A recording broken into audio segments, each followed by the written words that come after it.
তো আমি এখন বাড়ি চলে এসেছি। এসে আমরা সবাই স্নান টান করে রেডি হয়ে গেছি। আর এখানে পুরোহিত মশাই চলে এসেছেন। আর এখানে আমরা মা লাগিয়েছিলাম।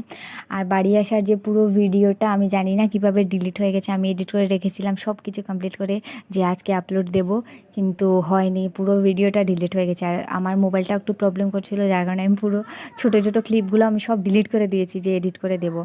আমার খুব খারাপ লেগেছিলো, কারণ ভিডিওটা অনেক সুন্দর হয়েছিল, বৃষ্টি পড়ছিল রাস্তাতে, আর আসার সময় মানে অনেক সুন্দর সুন্দর ভিউ ছিল, যে ভাবছিলাম তোমাদের সাথে শেয়ার করবো, কিন্তু হলো না।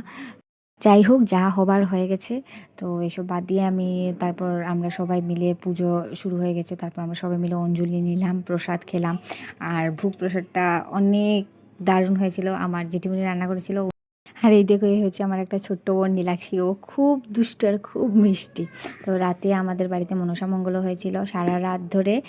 আর কালকে হবে বিসর্জন। তো দেখা হচ্ছে নেক্সট ভিডিওতে।